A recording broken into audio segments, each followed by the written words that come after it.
I wanted to get to a bigger point. Because the time comes, somewhat pun intended, for us to take the gloves off when it comes to Jake Paul. Jr. loses a unanimous decision to Jake Paul in 2025. The fight has not even played out yet. He's fixing the fights. It's not fair. It's an embarrassment on boxing. He shouldn't be doing this. It's so embarrassing. He's fighting old men. Jake Paul's habit of selecting opponents who are significantly older is criticized by Stephen A. Smith, who reveals that his bouts may have been manipulated. He is enraged and declares that it is time to remove the gloves, both physically and symbolically. Smith refers to Mike Tyson, who is 58, and notes that this is not the first time Jake has fought someone much older. He labels it risky and immoral, accusing Jake of luring elderly competitors into the ring with enormous payouts just for financial gain. These are the kind of things that I'm talking about here. Boxing's a skill. Let me give y'all an example. Remember Francis Ngannou? Remember that monster? That Nigerian nightmare? Remember him? And then we saw him show up and show a little skill against Tyson Fury, who came there out of shape. What happened when he got into the ring with Anthony Joshua? He got put to sleep much in the same way Nate Robinson got put to sleep. Boxing is a skill. Jake Paul is a professional. He trains. At some point in time, I don't give a damn if it's a light heavyweight. Beterbiev, Bivol, a super middleweight, Canelo, Mexican monster, David Benavidez, somebody that actually has a reputation. When supporters claimed that internet sources had already shown Jake Paul as the winner during the 7th round of his bout with Julio Cesar Chavez Jr., a wave of bewilderment swept over the audience. The fight's integrity was seriously called into question by this hasty declaration. How may the result be shown on a platform prior to the last bell? Skeptics' suspicions of preset outcomes have been heightened by this episode, which has also given credence to persistent claims of manipulation in Jake Paul's boxing career. It appeared to be proof of behind-the-scenes control. As you are watching this video, Jake Paul and Julio Cesar Chavez are currently right now in the 7th round of their fight. But when you go to Google and Google the fight, it gives an accurate breakdown of all their past fights. And then it comes to the current fight, and it says that Julio Cesar Chavez Jr. loses a unanimous decision to Jake Paul in 2025. The fight has not even played out yet. Yet they're saying that this is the end results as they are fighting right now, currently as it stands.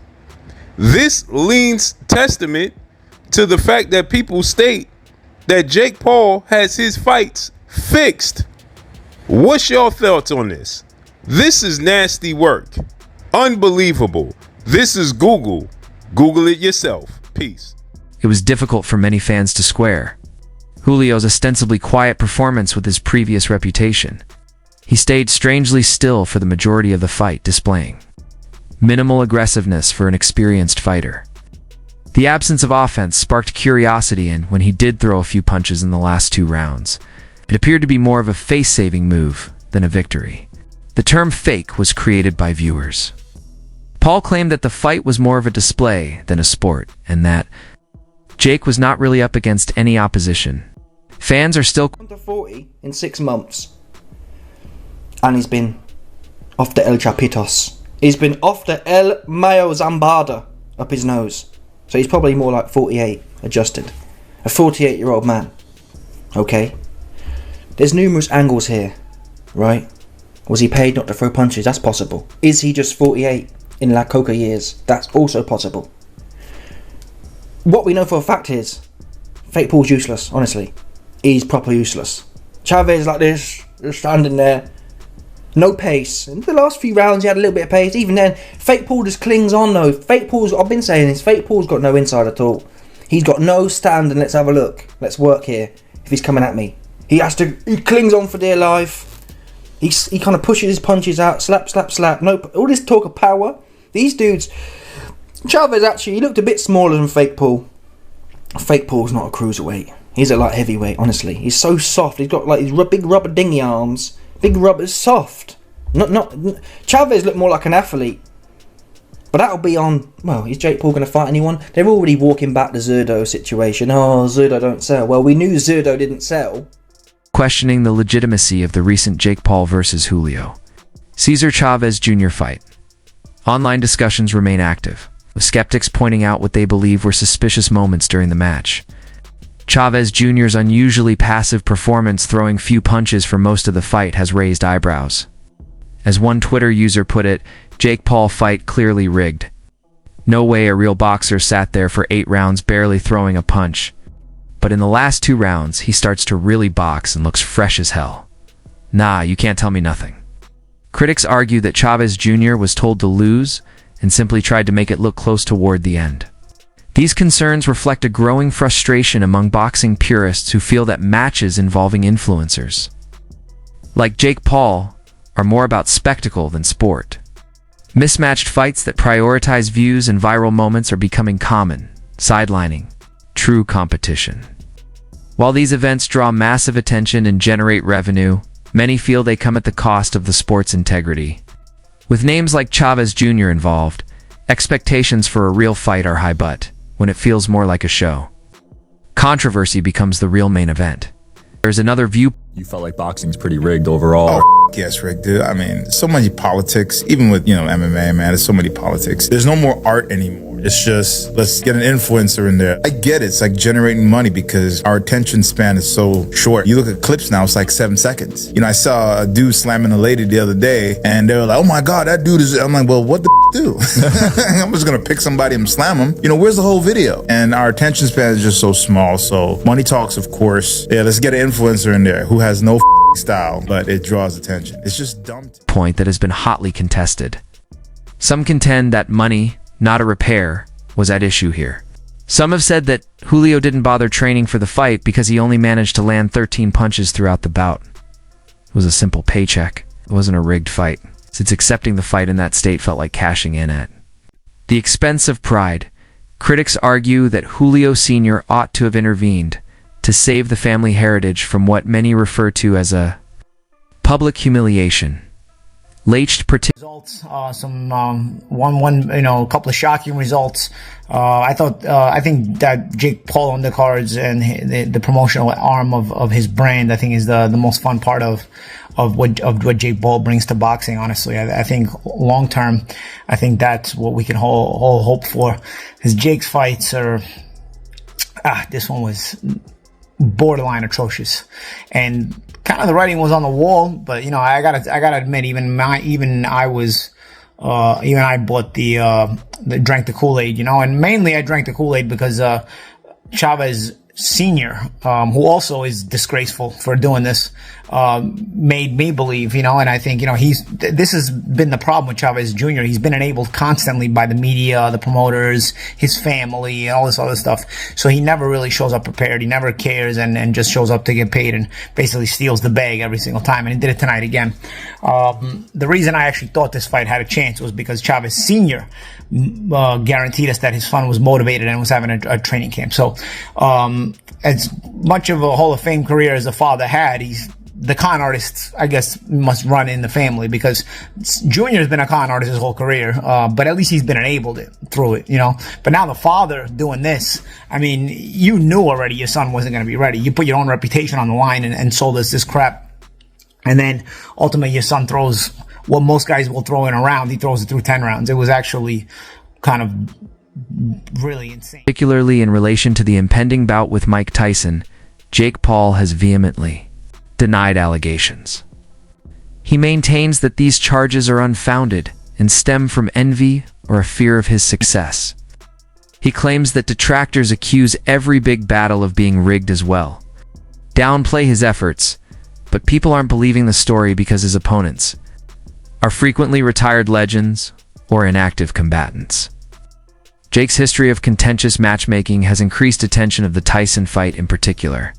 After I beat Mike Tyson, the amount of people saying this is rigged was crazy. They like showed this clip of Mike Tyson going to swing at me with a left hook, and he like stopped doing it, but saw I had my right hand up. So he would have like swung like this, I catch it and shoot. He's leaning forward like I could have knocked him out. So that's why he stopped throwing it. And it's like they play this one clip and it has literally 50 million views on TikTok, but the average person doesn't understand boxing. Jeff, a former Olympian and boxing instructor, joined the discussion, stating that when people don't want to accept Jake's victories, they are ready to point the finger. Since the majority of Jake's wins were over older or less skilled opponents, he noted, Jeff wasn't so much defending Jake's abilities as he was questioning the public's willingness to declare every victory predetermined. He highlighted that, even if the victories might not have come against world-class boxers, that doesn't necessarily imply they were You might be raging and saying, but he's fixing the fights. It's not fair. It's an embarrassment on boxing. He shouldn't be doing this. It's so embarrassing. He's fighting old men. Well, is it a fix? No, mate. It's not a fix. Is Julio Cesar Chavez past his best? Yes. Was Mike Tyson past his best? Absolutely, mate. Now, if you look at all of the great fighters, look at all of the records, and you can go on BoxRec and see this, you'll see that they are fighting either one of two people. Either a person who's a journeyman, who's coming in there just to lose and give the fighter their experience, or they'll be fighting someone who might have been a former champion who is now past it. And finding these right opponents is key for the development of any fighter, not just someone like Jake Paul, but any fighter. Now, with Jake, because he's got so much attention on him, people are seeing this. Whereas normally, fighters are not even live on TV until they've had X amount of fights. If you look at someone like Floyd Mayweather, look what we fought in his 4th pro fight, or even his 10th pro fight. Some of these fights will not be on TV. And now Jake is on TV and he's fighting former world champions, which he's fought a few now. I think everyone should give him respect now as a fighter. Fighting someone like that and putting so much pressure on himself as well. Now, do I think that fight and other fights was rigged? Absolutely not. I think that Jake is very smart. He's picking the right fights, but at the same time, he's developed as a very good fighter now. There's no denying that he is a very good fighter now. Yes, he did lose that one fight to Tommy Fury by, was it a split decision? Despite the criticism, Julio Cesar Chavez Jr. insists he has not finished boxing. Fans are suspicious, despite his insistence that this altercation was only a hiccup in the path. How can someone who doesn't throw many punches yet be seen as an aggressive competitor? Fans were not particularly reassured by his post-fight remarks. On his preparation or drive, critics contend that his performance gave the incorrect impression to boxers, who look up to him, and that his remark shows a lack of accountability. What was difficult to do in the fight tonight that you wanted to do but you couldn't?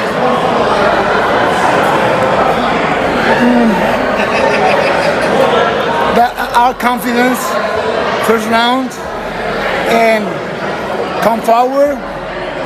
I think when I'm like back, it's not good for me. So if I'm fighting again, like I doing this. So take the punches, but come forward and try to be more inside, because when I see him inside, his punches don't have the same power. So I think I doing a big mistake in these things, like fight at distance.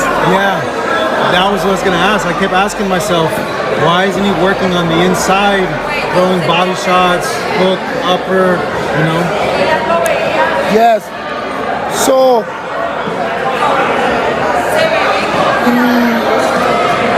maybe more fights, a little more confidence.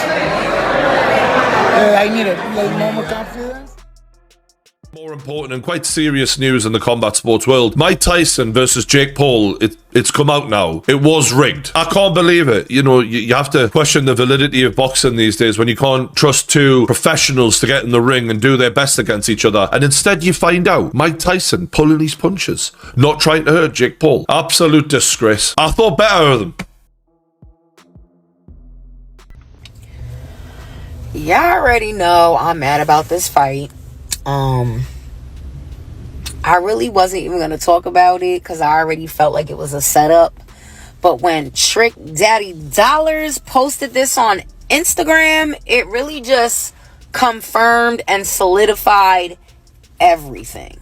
So, Trick Daddy Dollars posted this on Instagram, and I'm going to read it to social media. So, it says the rules for the Mike Tyson versus Jake Paul fight are designed to favor Jake Paul. These include: the rules are extremely favorable to Jake Paul. The contract will incentivize Mike Tyson to lose and give Jake Paul an opportunity to choose himself as a winner. The first stipulation in the contract will punish Tyson for knocking out Jake because he is paid on a sliding scale per round. If Tyson knocks Jake out in the first round, he would receive no money. If he knocks him out in the second round, he would only make a small amount of cash.